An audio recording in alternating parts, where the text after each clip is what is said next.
Change Healthcare moves roughly one-third to one-half of every medical claim filed in America.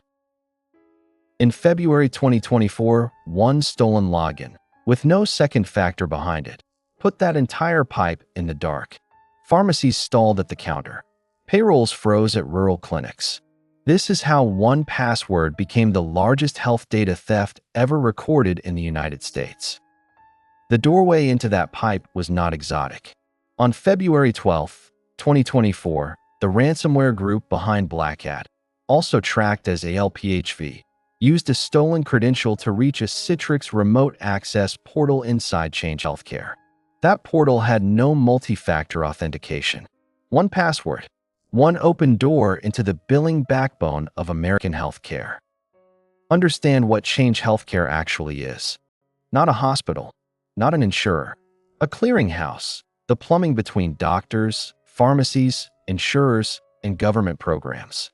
Eligibility checks, prior authorizations, claims transmission, remittance, e-prescribing. Every time a pharmacy checked if your insurance would pay, this company's systems were often in the middle.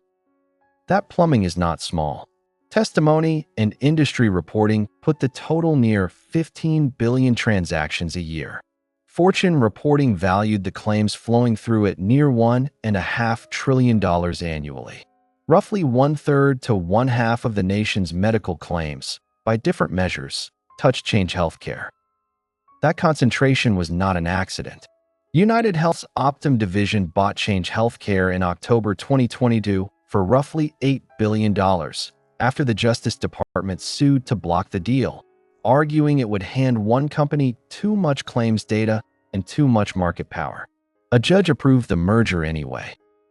Here's the first turn. This was never a story about one hospital getting hit.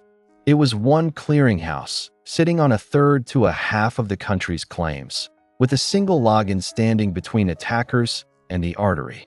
The warning about concentration had already been written down. 16 months later, it came true. Once inside on February 12th, the intruders did not strike immediately.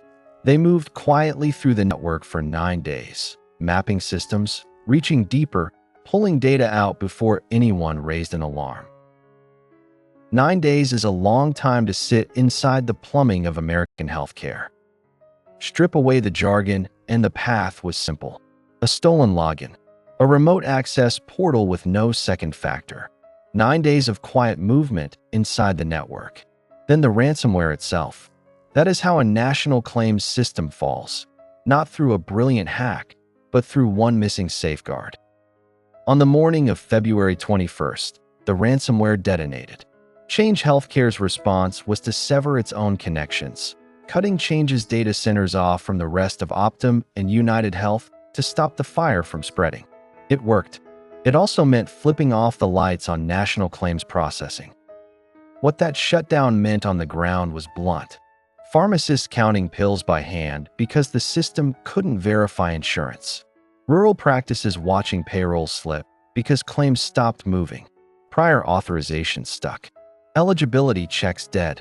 A clearinghouse most patients had never heard of had just frozen the money behind their care.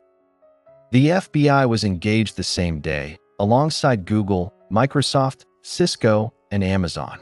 UnitedHealth confirmed the attacker as BlackCat, the same ransomware operation the Justice Department said it had disrupted 9 weeks earlier, in December 2023, seizing leaked sites and freeing more than 500 other victims. Disrupted did not mean gone. Second turn, 9 days inside. A company severing its own data centers to survive. And because the money pipe had stopped, UnitedHealth had to build an emergency lending program just to keep providers afloat. When the plumbing breaks, someone still has to pay the doctors. The Hospital Association surveyed its members afterward. 74% reported a direct impact on patient care. 94% reported a financial hit. 1 in 3 lost more than half their revenue overnight. 6 in 10 needed anywhere from 2 weeks to 3 months just to get back to normal. Doctors' groups told a similar story. Reporting citing the American Medical Association's own survey found 85% of practices still facing payment disruptions weeks in, with nearly 80% unable to get standard remittance statements. Small practices don't have months of cash reserves to absorb that kind of gap. United Health's answer was money. On March 1st, it launched a temporary funding program, Loans Against Future Claims. More than $2 billion advanced by March 18th. More than $3.3 billion by March 28th. By late April, testimony put accelerated payments above $6.5 billion. The parent company was lending providers cash to survive a crisis inside its own subsidiary. Recovery came in phases. Pharmacy routing was largely back by late March. Claims processing took closer to 5 weeks to reach real functionality. By April, United Health said pharmacy services were near 99% and payment processing near 86%. Trade press and hospital groups pushed back. The survey data still showed months of pain on the ground. Behind the scenes, United Health's chief executive later told the Senate Finance Committee he personally authorized a ransom payment. $22 million, matched independently by blockchain researchers tracking a Bitcoin transfer on March 1st. One of the largest confirmed ransomware payments in history, made to keep patient data from spilling further. It did not end there. The BlackCat operation staged what researchers called an exit scam. The core group kept the money, and the affiliate who actually breached Change Healthcare walked away unpaid. Reporting described the stolen data resurfacing through a second extortion group.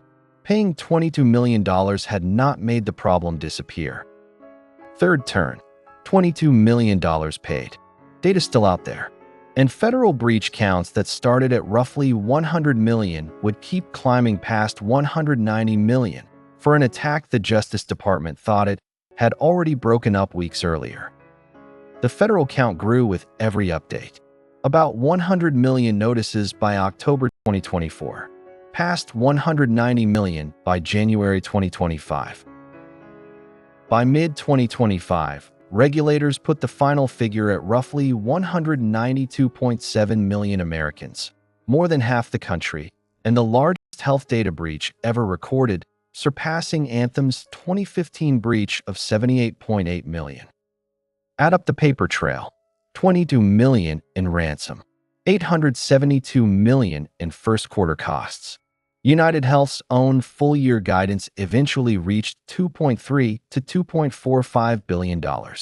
More than $6.5 billion advanced to keep providers paid, and 192.7 million people notified. The ransom was the smallest number on this list. Federal health regulators opened a formal investigation on March 13, 2024, calling the incident's scale unprecedented. Change Healthcare's own initial breach filing used the government's standard placeholder minimum, 500 people, while investigators were still counting. The real number was already hundreds of times larger. Open questions remain.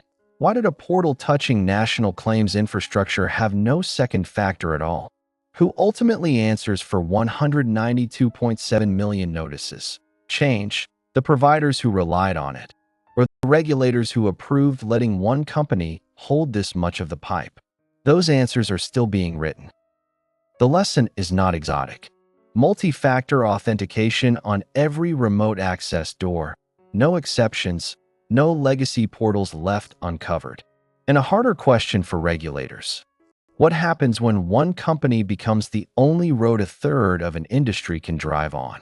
Redundancy is not a luxury when the plumbing is this concentrated. Figures in this episode come from congressional testimony, federal breach filings, and reporting from Reuters, the Associated Press, and trade outlets like AHIMA and the American Hospital Association. Full links in the description.